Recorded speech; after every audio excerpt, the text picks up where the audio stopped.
हो गया।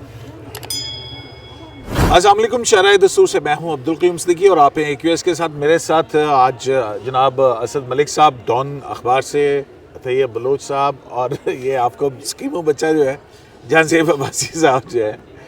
और जो हमें इस वक्त रात के इस पहर और इस ठंड में जो इकट्ठा करने वाली दिसंबर की इस सर्द रात में, जबकि 14 दिसंबर की सर्द रात, और दिसंबर की रातें वैसे ही आपको पता बहुत ठंडी होती हैं, लेकिन जो जैसे जमाल मंदोखेल ने ख़त लिखा वो बड़ा गरम गरम ख़त लिखा है।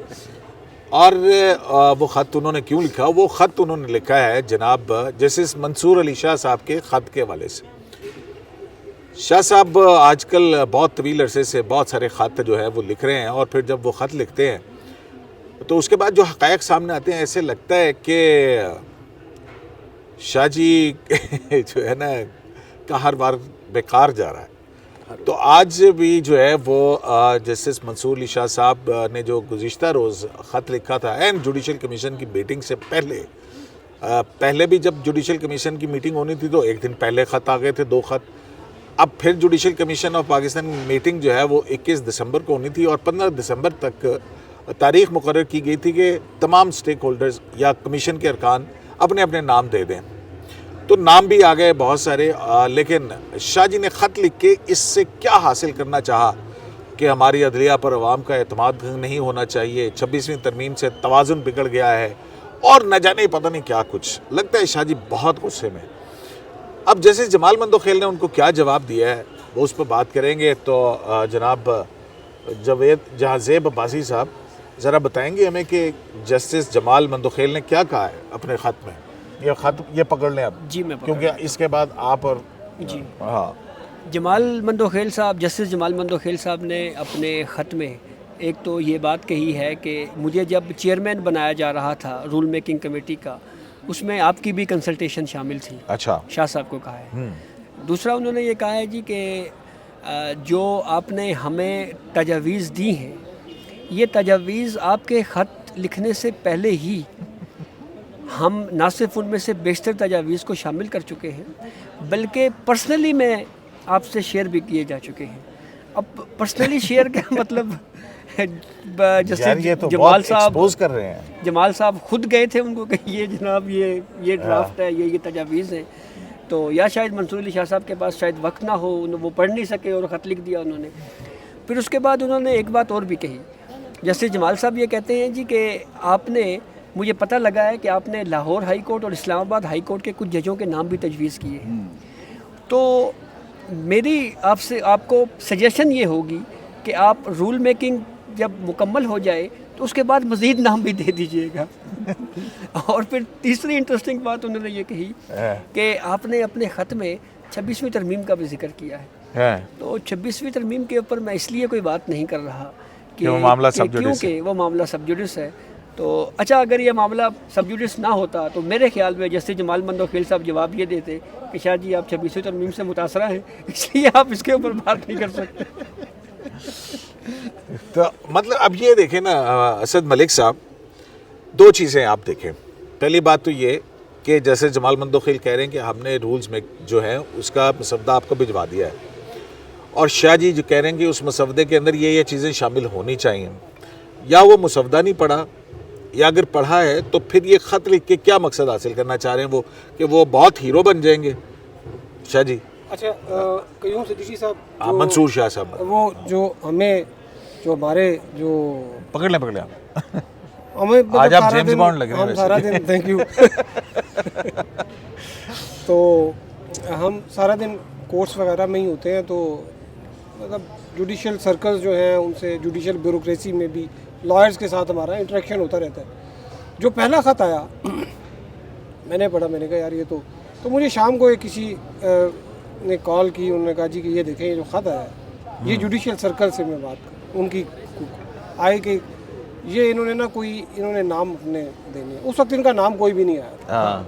असल बात ये तो उसके बाद सुना कि इन्होंने 35 नाम को इन्होंने भिजवाए थे लाहौर हाई कोर्ट। उन्होंने फिर कोई शार्ट लिस्ट करके तो कोई उन्होंने कहा जी ये वहाँ पे भी गया, ये ऑलरेडी प्रपोज हुआ है, ये फलां ने प्रपोज किया है। लेकिन ना शाहजी ने चीफ जस्टिस बनना था तो शाहजी ने कितना होम ग्राउंड पे वर्क वो करके उन्होंने रखा वही हुआ बंदे जो है ना वो लाहौर हाई कोर्ट के लिए, जो मैंने कहा था ना कि कोई ना कोई वादे हुई तो हुए भी होंगे। वो अच्छा, इस्लामाबाद हाई कोर्ट के भी इन्होंने फिर वो नाम भिजवा दिए। तो वो एक ये था जो ये एक इनके जो मैंने तो वो बता रहा हूँ जो कि चल रही हैं बातें, हो सकता है कि ठीक ना भी हो।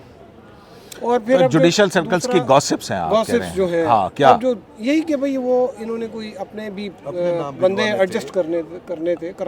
35 नाम भिजवाए तो इन्होंने। उन्होंने कोई 35 नाम जो है वो कोई भिजवाए। तो खैर उनमें से कुछ अब जो देखें अब वो उनके ऊपर वो उनको ज़ेर बहस एग्जामिन किया जाएगा जो नॉमिनेशंस आई हैं। तो उससे पहले इन्होंने एक नया धमाका कर दिया। तो उसमें आप देखें कि एक बड़ा तरीक़ाकार होता है जुडिशल जो जजेस हैं टॉप कोर्ट्स के, कि जब उन्हें कोई बात मनवानी होती है वो कोई चीज़ उठा लेते हैं और उसमें से फिर वो गवर्नमेंट भी कहती है यार थोड़ा सा कंसेंसस कर लें, कुछ लें और कुछ दें, चलो कोई ना दे भी बंदे एडजस्ट कर लिए।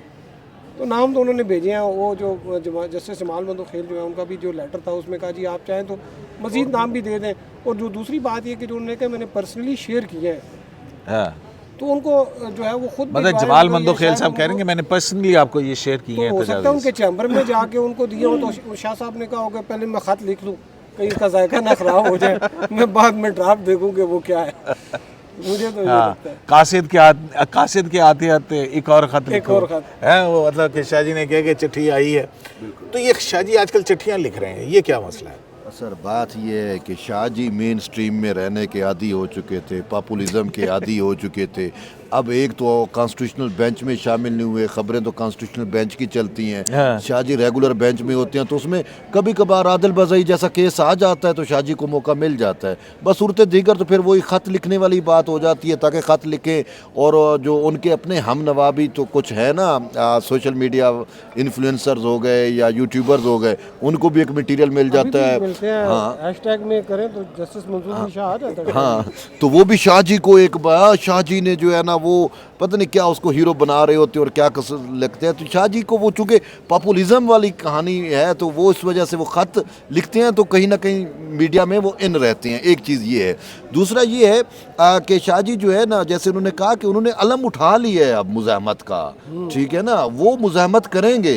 26वीं तरमीम तो अभी तक शाहजी तो जज नहीं कर पाए ना। तो तैयब साहब वो शाहजी जो है वो तो टैक्स पेयर्स के उस पे ऊपर जो है वो उनको सैलरी वगैरह जो उनका है तो मज़ाहमत जो बंदा करता है वो तो फिर अपने उस पे करता है, टैक्स पेयर्स के पैसों पे तो नहीं करता। हाँ, ये बात तो ठीक है आपकी। ये जो है ना मतलब कहते हैं कि तनख्वाह सरकार तो हाँ ते सरकार के खिलाफ बगावत मज़ाहमत की सरकार मुज़ाहमत की सरकार ये आपकी उन्होंने दिया जुतियां उन्होंने दी सिर पे। नहीं, इनकलाबी बनने के लिए आपको कुर्बानियां देनी पड़ती हैं। मैं देखो तो वो एक फिल्म थी ना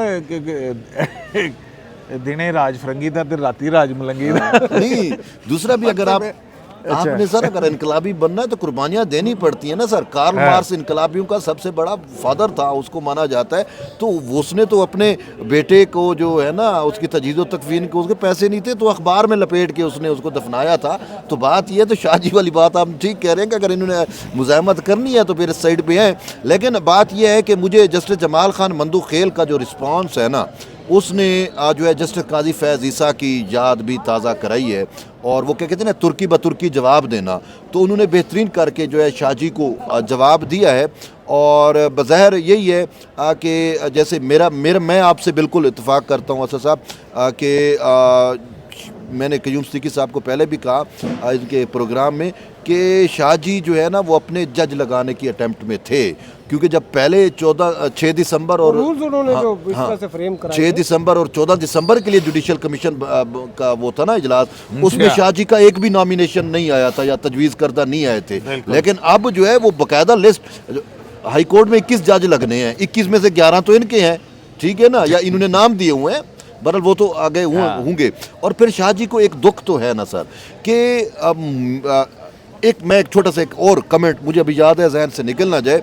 शाह जी ने अपने ख़त में ये लिखा था कि अगर जुडिशल जो रूल्स नहीं बनते तो फिर अगर अपॉइंटमेंट होंगी तो वो गैर ऐनी होंगी और पूरा प्रोसेस गैर ऐनी होगा। मैं आपसे एक जवाब लेना चाह रहा हूँ कि जुडिशल कमीशन के रूल्स तो पहले भी नहीं बने हुए थे। अगर बने हुए होते तो काजी फैज़ ईसा साहब जो हैं वो जस्टिस मंसूर अली शाह को ये रिस्पॉन्सिबिलिटी ना देते कि आप रूल्स बनाएं। तो इसका मतलब है फिर शाह जी की अपनी जो अपॉइंटमेंट हुई थी उस टाइम भी तो रूल्स नहीं थे, वो भी तो फिर अपॉइंटमेंट गैर नहीं होगी। नहीं, उसमें वजह है, उसमें वजह है। मैं उसमें वजह देखें, आप चूंकि इफ्तिखार चौधरी साहब उस वक्त थे, आप उनके बड़े, लेकिन मैं उसमें भी आपको मैं बड़े क्या, 2-3 चीजें मैं आपको, मैं बड़े क्या, आप इफ्तिखार चौधरी साहब के बहुत करीब थे। अच्छा, और अब मैं बताऊं आप किसके करीब हैं? अच्छा चले छोड़ो।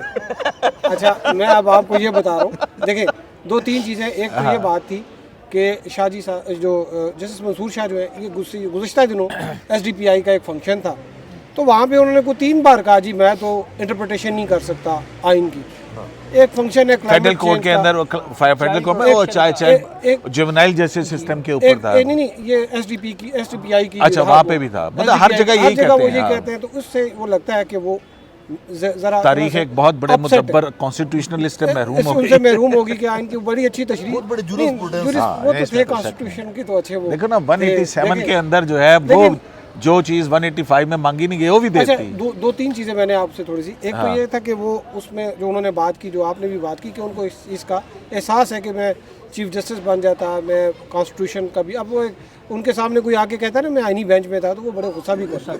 अच्छा, दूसरी बात, इसमें मैं 2-3 वाकयात भी आपको अच्छा, शाह जी अगर चीफ जस्टिस बन जाते तो शाह जी की सिर्फ तनख्वाह बढ़नी थी, बाकी शाह जी ने कुछ नहीं करना। दूसरा सर, मैं आपको एक और चीज़ बताऊं कि जो मज़ाहमत वाली जो बात है ना, कि मज़ाहमत वाली जो बात आपने है ना कि मज़ाहमत करनी। अच्छा, जब ये 26वीं तरमीम आनी थी तो मेरे नॉलेज में है कि बहुत से जजों ने अपने इस्तीफ़े जो है वो तैयार करके रखे हुए थे, कुछ ने अपनी पेंशन का भी हिसाब किताब लगा लिया था कि कितनी बननी है। अब हुआ ये कि जब कौन से हाई कोर्ट के जज, मैं मुख्तलिफ हाई कोर्ट्स के जजेस थे, शायद सुप्रीम कोर्ट के भी एक आध होंगे। अच्छा, उन्होंने को ये भी कर दिया था, 26 तरमीम तो आ गई, 26वीं जब आईनी तरमीम आ गई तो आप देखें फिर इस्तीफे मिटाते। अब वो अपॉर्चुनिस्ट जो होते हैं ना, उनका क्या, उन्होंने किसी ने कह दिया कि नहीं, हम जो ये मज़ाहमत है ना, ये हम इदारे के अंदर रह के करें, सिस्टम के अंदर रह के करें, सिस्टम के अंदर तनख्वाह भी मिलती रहे, जज का प्रोटोकॉल भी रहे और मज़ाहमत भी चलती रहे। और जो तीसरी बात जो थी कि शाह साहब की अपनी अपॉइंटमेंट के हवाले से, तो शाह साहब की अपनी अपॉइंटमेंट के हवाले से एक पिटीशन जो है वो अभी तक सुप्रीम कोर्ट में पड़ी हुई है। शाह साहब की पिटीशन कौन सी? मैं आपको बताता हूँ ना, वो जो कह रहे हैं कि बड़ा तरीकाकार ये होना चाहिए। आपको पता है ये जब अपॉइंट हुए तो उस वक्त 18वीं तरमीम भी नहीं आई थी, फिर जब इनकी कंफर्मेशन का टाइम आया था तो उस वक्त 18वीं तरमीम आ गई थी लाहौर हाई कोर्ट में। जुडिशल कमीशन ऑफ पाकिस्तान से ही इनकी कंफर्मेशन होनी थी, वो इनकी कंफर्मेशन नहीं हुई है जुडिशल कमीशन ऑफ पाकिस्तान से। इफ्तिखार चौधरी साहब ने उसके ऊपर आर्डर दिया था और लॉ मिनिस्ट्री ने उसके ऊपर कोई नोटिफिकेशन जो है वो इशू किया था।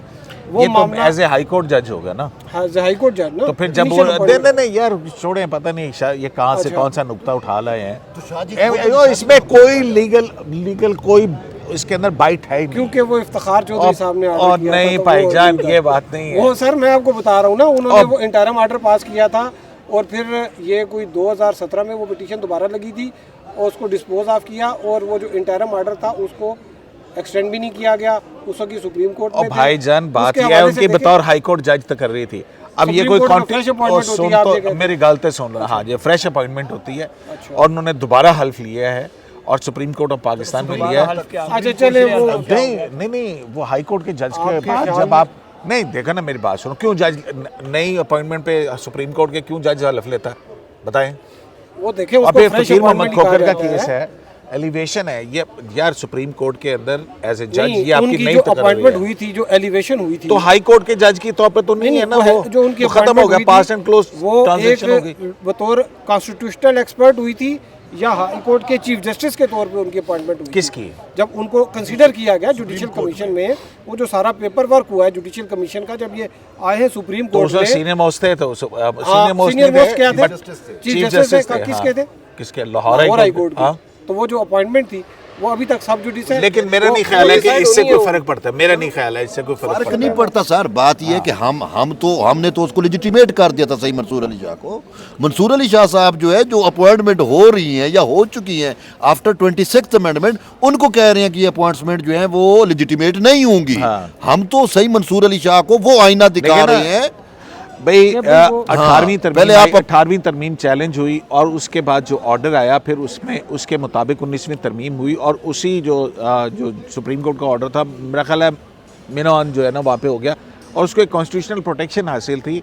ये बहुत पहले भी होता रहा, याद है ये रूल्स में तब्दीली के हवाले से नासिर मुल्क साहब के वक्त से बॉडीज़ जो है ना वो कह रही हैं कि जनाब इसके अंदर Rules बनाए। तब्दील किए जाए। तो अब ये जो 26वीं आईनी तरमीम आई है तो अब उसके नए रूल्स बन रहे हैं, क्योंकि पिछले रूल्स भी जो 19वीं तरमीम के बाद थे वो भी जस्टिस मंसूर अली शाह की सरबराही में इन्होंने उसके ऊपर काम किया था। इन्होंने कहा था कि 3 जज कंसिडर होने चाहिए सीनियरिटी के नाम के Justice आजा ऊपर नीलम और वाली 3 में से जो है वो एक बंदे को करना चाहिए।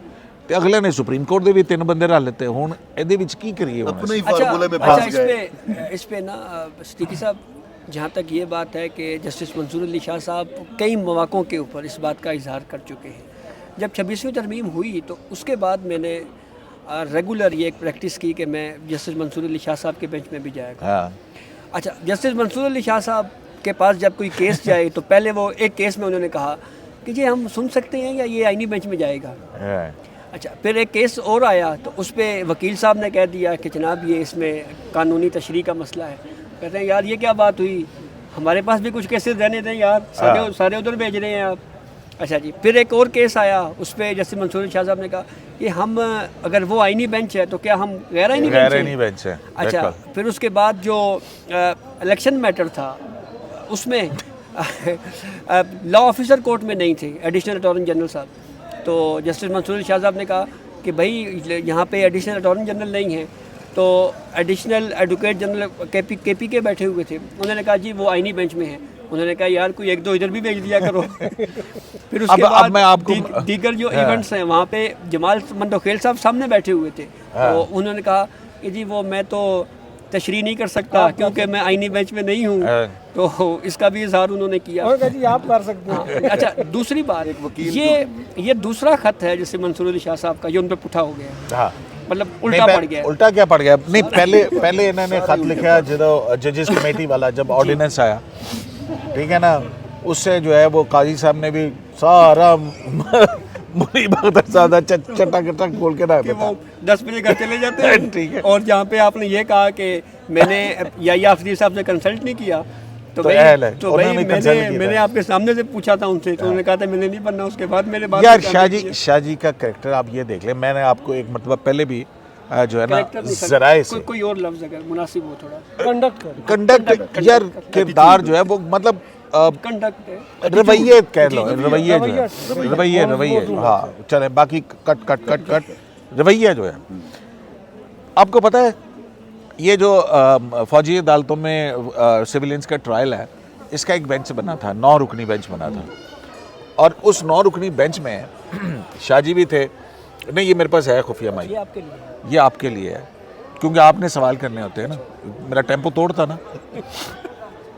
9 मई का जो ये हम पहले कह चुके हैं, हमने बता चुके हैं जनाब। उसमें बेंच में सरदार तारिक मसूद साहब और काजी साहब, उन्होंने कहा कि जी प्रैक्टिस एंड प्रोसीजर का जब तक फैसला नहीं होता हम नहीं बैठते हैं इसके अंदर। और वैसे भी काजी साहब 21वीं तरमीम के अंदर फौजी अदालतों को इनवैलिड करार दे चुके हुए थे। वो वाहिद है जिस पे उन्होंने आईनी तरमीम को उन माइनॉरिटी जजेस में थे जिसमें स्ट्राइक डाउन कर दिया था।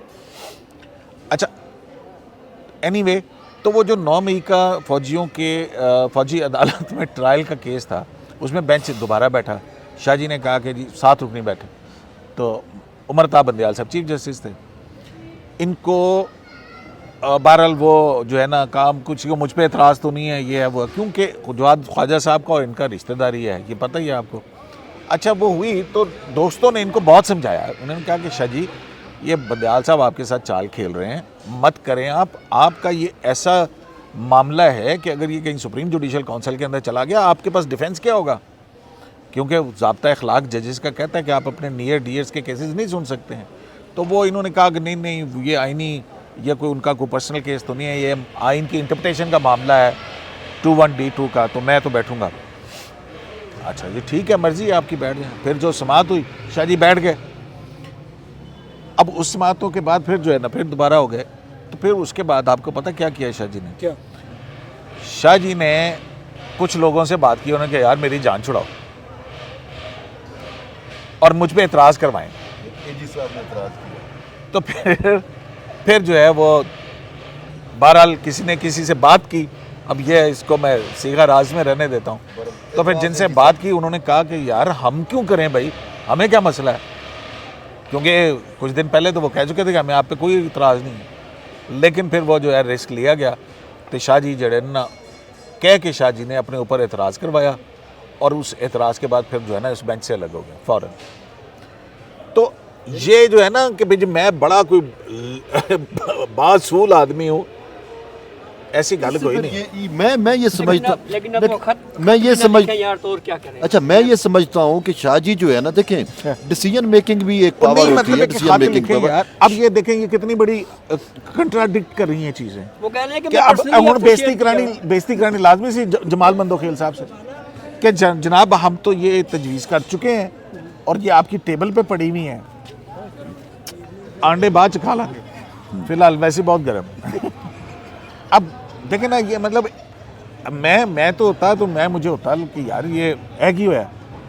अब देखें इसके अंदर ये है ना कि जैसे जमाल मंदोखेल साहब ने कहा कि जो तुसी जड़े जजा ने नाम देने ना वो बाद च देना, मतलब पोलाइटली उन्होंने बहुत सारी चीजें कह दी हैं ना।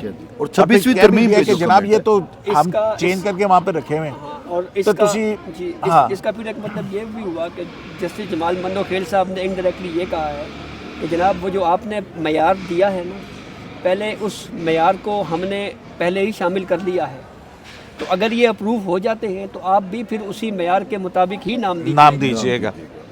नहीं ये देखें ना बात अब ये कहना कि जनाब ये हमारे 2 इजलास हो चुके हैं और ये रूल्स जो हैं वो हम उसके अंदर शामिल कर चुके हैं जी। फिर दूसरी बात ये कि कमेटी को आपने लिखा है, आपके सब्र क्यों नहीं हुआ ये बताएं ना। यही बात है कि वो कमेटी में रूल्स आने थे ना, वहाँ पे जुडिशल कमीशन ऑफ पाकिस्तान को ये हर मेंबर को इख्तियार है कि वो उसके ऊपर ऑब्जेक्ट करे, उसमें एडिशन डिलीशन जो है वो भिजवा दे। तो ये जो गेम करना है ये क्या है, ये समझ नहीं आ रही। वो देखे ना उन्होंने उसमें अपने लेटर में लिखा हुआ कि जी वो अगर इस तरह से अपॉइंटमेंट होंगी तो उसमें पॉलिटिकल जो है वो एग्जीक्यूटिव का जो है वो रोल आ गया इसमें बहुत ज़्यादा। चलिए एग्जीक्यूटिव का रोल आया तो जजेस का भी तो रोल है ना बीच में, ये तो नहीं है कि जजेस को। अच्छा इसकी एक वजह कैलकुलेट करते हैं। एक मिनट इसकी एक वजह मैं बताऊं, मंसूर अली शाह साहब की सिर्फ एक जुमला। मेरे ख्याल में जस्टिस मंसूर साहब ने इसलिए जो है वो ख़त जो है लिखा है क्योंकि अगर जुडिशल कमीशन में अगर वो बात करते तो वहाँ पे 26वीं तरमीम का इशू डिस्कस ना कर सकते। हाँ असल 26वीं तरमीम में सही पॉइंट है। मुझे ये बताएं कि जस्टिस मंसूर अली शाह साहब ने जो ये कहा कि इसमें एग्जीक्यूटिव का अमल दखल बढ़ गया है। आपने यह देखो अब ये इन्होंने जस्टिस जमाल मंदोखेल को लिखा, जस्टिस जमाल मंदोखेल की तरफ से जाहिर है बहुत महज़ब अंदाज के अंदर जो है वो कहा गया कि शाह जी एंग ना करो। मैं भी दूसरा कोई लफ्ज़ इस्तेमाल नहीं कर रहा। सही है। अच्छा चीफ जस्टिस ऑफ पाकिस्तान को ख़त लिखा एज बतौर चेयरमैन कमीशन के, तो चीफ जस्टिस ने बड़ी पोलाइटली उनको कहा कि ये फोरम नहीं है, ठीक है ना, उत्थे भी हुण फिर दोबारा जो इधर भी आ गए। अच्छा तो यार कैसे समझाएं शाह जी असल जब मुझे लग रहा है कि बहाना ढूंढ रहे हैं सर मैं कि मेरे मत्थे लग जाओ। हाँ सर वो तो हम तो ये सुने थे अगरचे शाह जी तो अपना इस्तीफा लिख के बैठे हुए हैं, दे नहीं रहे, मुज़ाहमत एंड पे करेंगे, किसी टाइम आ जाएगा जब ये चीज़ें एंड तक होंगी, नक नक जब हो जाएंगे शाह जी।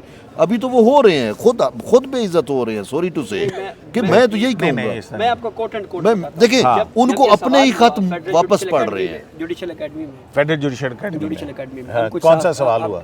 यही था कि सुना है आपके रिज़ाइन होने की बातें चल रही हैं कि आप रिज़ाइन करने जा रहे हैं, अफवाहें उड़ रही थी। तो उन्होंने कहा जी मैं कहीं नहीं जा रहा। और फिर उन्होंने जुमला कहा, उन्होंने कहा कि जस्ट चिल, उन्होंने कहा जस्ट चिल, मैं इधर ही हूँ, हमने और कहाँ जाना है, ये जस्ट चिल जो है वो उन्होंने इसके अलावा मेरा कमेंट ये है कि जुडिशल कमीशन की अगर मैं तश्कील को देखें तो जुडिशल कमीशन में जो एग्जीक्यूटिव हैं, एग्जीक्यूटिव से ज़्यादा तो जुडिशरी के लोग बैठे हुए हैं। तो ये फिर कैसे कह सकते हैं कि एग्जीक्यूटिव का अमल दखल बढ़ गया है? बात तो ये है कि एग्जीक्यूटिव को क्यों पड़ा, नहीं वो जो मुझे याद है कि मतीउल्लाह जान जो है यार छोड़ें, आप किसी और की बात उन्होंने एक करें। ना वो जायचा सा बनाया था हाँ। ब्लैक बोर्ड वाइट बोर्ड पे उसने बताया था कि ये देखें अभी भी जो है ना जजेस की अक्सरियत है इसमें, अगर ये हो जाए तो यूं हो जाए A+B+C, तो उसमें उन्होंने कहा था कि जज अभी भी अगर यार एक हो छोड़ें, जाए- मतलब कोई तो होता है नहीं उसमें फिर आप कैसे कह सकते हैं कि एग्जीक्यूटिव की ओ यार उसमें वाह, आप कैसे मलिक कह साहब सकते ये हैं कि- दसो पढ़ो ना जरा खबर दसो तुझी सारी। अच्छा जी आपने ये खबर एक मलिक साहब ने एक खबर दी पता है आपको, इन्होंने कहा कि जी इस्लामाबाद हाई कोर्ट के अंदर बाहर से चीफ जस्टिस हैगा, हाई कोर्ट से नहीं है। बड़ी तसल्ली पाएगी। की है मलिक साहब ਉਹਦੇ ਚ सर वो ख़बर मेरी बिल्कुल दुरुस्त थी और अभी भी है, और अभी भी वो मैं अपनी खबर पे कायम हूँ। अच्छा और फिर नहीं, आपको कायम भी रहना चाहिए। मुझे हाई कोर्ट से जो है वो इल्म हुआ कि बड़ी कोई इस हवाले से जजेस की जो है वो रिजेंटमेंट थी, और ये भी कहा गया कि जी ये तो फुल कोर्ट बुलाएं, बड़ा सेंसिटिव मामला है। जब ये रिपोर्टर खबर को भी आई बुलाएं। उसके बाद जो है हाँ जी हाँ ये हुआ कि फुल कोर्ट को बुलाएं, जो रिपोर्टर है उसको रिपोर्टर भी ने बुलाएं। कान खींचो। हाँ तो वो CJP से टेकअप करें ये मामला, फलां जगह से करें, फलां जगह से करें। अच्छा मैंने फिर दोबारा चेक किया कि हो सकता है कोई खबर में कोई कमी बेशी हो, हाँ, सही है। कमी बेशी हुई तो वो सही है दोबारा यार। कंफर्म हो गई। हाँ तो उसमें ये थोड़ा सा पता चला कि जो मैंने 3 नाम स्टोरी भी दी थी डॉन अखबार में, कि वो जो 3 नाम दिए थे, जस्टिस सदाकत जो है उनका दिया था, जस्टिस शेराम सरवर उनका दिया था, जस्टिस सरफराज डोगर। अच्छा सरफराज डोगर जो आजकल रावलपिंडी बेंच आए हूँ, नॉर्मली नहीं आते, मेरे ख्याल में पहली दफ़ा आए हैं। अच्छा वो देखने आए होंगे कि ज़रा मैं देख लूँ कि आसपास क्योंकि वो वकील पिंडी से जो है ना वो ज़रा इस्लामाबाद में भी आते हैं। तो मुझे बाद में बल्कि जब मैं करा तो मुझे कहा कि जी एक और नाम भी ज़ेर गौर था, वो था जस्टिस आबिद अजीज़ शेख का, लेकिन वो सीनियर मोस्ट हैं, वो शायद यहाँ पे ना आए। नहीं नहीं अच्छा, हाँ शायद वो आ जाए फिर, मतलब ये भी खबर कर तो आबद अजीज शेख साहब का भी खुराक कितने और जाके मिल रहा है। अच्छा नहीं, लेकिन वो फिर मैनू उधर दसे कि किसी ने दसा कि 2 पोटेंशियल जोड़े ना, हाँ। एक जस्टिस शेराम सरवर और इनका बड़ा कंफर्म है ये आने का। तो अब वो देखिए justice Shehram Sarwar is a very good, as a lawyer मैं उनको जानता था, बड़े ज़बरदस्त वकील थे। लेकिन और फिर उनकी साकिब निसार साहब के साथ रिश्तेदारी भी है ना, हाँ उनकी समधी भी हैं, वो नजम साकिब के ससुर हैं। सर है और उनका केस भी यहाँ पे लगा हुआ है। तो वो बार ये जो बात मैं आपको बता रहा था, तो ये एक था उस पर जो मैंने तो अपना जब मैंने दोबारा वेरीफाई किया तो मैंने मतलब आप अपनी खबर पे कायम हैं बिल्कुल कि कायम अगर और दायम हूँ। और आमिर फारूक साहब को सुप्रीम कोर्ट में एलिवेट किया जाता है तो फिर जो है जो अगला चीफ जस्टिस होगा वो इस्लामाबाद हाई कोर्ट से नहीं होगा, बल्कि वो लाहौर हाई कोर्ट से लाया जाएगा। ये कह लाहौर रहे हाई हैं आप? कोर्ट से तो बड़ी ये कोशिश इस वक्त हो रही है कि, लेकिन मैं अब आपको बात मतलब ये बताऊं, कोशिशें हो रही हैं। कोशिशें हो रही हैं, और ज़्यादा वो जो 6 जजेस साहिबान थे जिन्होंने ख़त भी लिखा था हाँ। जस्टिस आमिर फारूक है उनसे, वो ज़्यादा थोड़े से मेरे ख्याल में इसमें नहीं है। लेकिन इसमें और नहीं मैं- इसमें ये क्योंकि देखे ना एक जज की दूसरी हाई कोर्ट के अंदर ट्रांसफर का मामला हो गया ना ये जी तो। जी, तो वो तो आइन में तो- लिखा हुआ है। हाँ अब वो आर्टिकल आईनी तरमीम 200 के अंदर- नहीं मैं आपको नहीं हाँ। आईनी तरमीम आर्टिकल 200 में बाकायदा तरीकाकार दिया हुआ है कि अगर एक जज जो है वो दूसरी हाई कोर्ट, एक हाई कोर्ट से दूसरी हाई कोर्ट जाता है, वो आइन का आर्टिकल 200 है, और उसमें ये है कि उस जज का कंसेंट होना चाहिए, उसकी ये रजामंदी, बिल्कुल ठीक है। उसके चीफ जस्टिस की रजामंदी शामिल होनी चाहिए। वो तो याद है आपको चीफ ज़ियाउल हक के जस्टिस- दौर के अंदर जजेस का चीफ ग्रेवयार्ड जस्टिस- बना दिया था फेडरल शरीयत कोर्ट के भी, जस्टिस- उनको वहाँ पे ट्रांसफर कर दिया चीफ जाता है। जस्टिस जिस बारोइंग जो लेंडिंग और बारोइंग जो है ना, दोनों हाई कोर्ट के चीफ जस्टिस की और चीफ जस्टिस ऑफ पाकिस्तान की कंसेंट होगी तो तब होगा। अब अगर जस्टिस आमिर फारूक की कंसेंट नहीं होगी तो जज नहीं आएगा, अगर होगी तो आ जाएगा। तो ये एक मैंने जब इस पर स्टोरी कर रहा था तो मैंने रियासत अली आज़ाद है Islamabad high court bar association के सदर, मैंने उनसे कहा जी, उन्होंने कहा जी असी इंज कर देवांगे तो उंज कर देवांगे तो उन बड़े शोला बयान मुकर्रर है फायर ब्रांड। तो वो मैंने कहा मुझे ये बताइए कि अगर हुकूमत एक आइन का आर्टिकल जो है उसकी एक प्रोविज़न आर्टिकल 200 को एक्सरसाइज करके एक बंदा यहाँ पे ला रही है, तो उसमें आपकी क्या ग्रीवेंस है हाँ। कि आइन के तहत काम हो रहा है ना, कोई डंडे से तो नहीं ला रही को किसी को उठा के ले आए यहाँ पे। तो खैर उन्होंने कहा नहीं ये मेलाफाइडी है, वो ये जो एक टिपिकल जो होते हैं ना जब आपने किसी काम बात को नहीं मानी, तो उन्होंने कहा जी वो यूँ है। नहीं तो हम फिर क्या बाइकआउट हुआ, करेंगे। फुल कोर्ट मीटिंग हुई, आपकी पेशी हुई फिर? फुल कोर्ट मीटिंग तो नहीं हुई अच्छा। लेकिन वो मेरे ख्याल में इंडिविजुअल मीटिंग्स होती रही हैं। हाँ, ये माइक वो सारे- करीब रख लिया करे ना। हाँ वो फुल कोर्ट तो नहीं है लेकिन वो इंडिविजुअल जो है वो कोई शायद होती रही है मीटिंग। आपसे फिर किसी ने बुला के पूछा? मेरे से तो खैर जो पूछा गया था तो एक किसी ने मैंने कहा था कि मुझे तो एक तो चलें, जुडिशरी के जराए बहुत बहुत मेहरबानी। इंशाल्लाह कल परसों जो है वो इस्लामाबाद, यार वो भी लगे हाथों, दिसंबर को मतलब जुडिशल कमीशन का इजलास है रूल्स वाला। ये नहीं रूल्स कमेटी का इजलास है ना, वो 16 दिसंबर को रूल्स कमेटी का इजलास है। और शाह जी की ये तजावीज़ जो हैं ये तो ऑलरेडी शामिल हैं, बिल्कुल। तो कुछ नई तजावीज़ आ जाएंगी। तो अब शाह मेरा जी को अब मेरा ख्याल है कि 21 दिसंबर का इजलास भी मुलतवी हो जाएगा, 21 दिसंबर को भी नहीं होने थोड़ी सी लगी क्लैरिफिकेशन अपॉइंटमेंट्स। एक थोड़ा सा हाँ कि जस्टिस सदाकत जो है वो बिल्कुल इंटरेस्टेड नहीं है कि वो इस्लामाबाद हाई कोर्ट में है। अच्छा, उन्होंने कह दिया। नहीं नहीं, मतलब ये मैं आपको बता रहा हूँ कि अच्छा, वो नहीं। इंटरेस्टेड नहीं है, तो इस तो वजह क्या से आपको उनके कैसे नाम पता पे लगा? ज़ेर है। आपको कैसे पता लगा? मुझे उनके करीबी ज़राए से पता चला। चलें ठीक है, मतलब जैसे शहराम ठीक है। अब वो मेरे ख्याल में है सरफराज, जस्टिस सरफराज तो वैसे ही पिंडी आए हुए हैं। अच्छा चलें ठीक हो गया।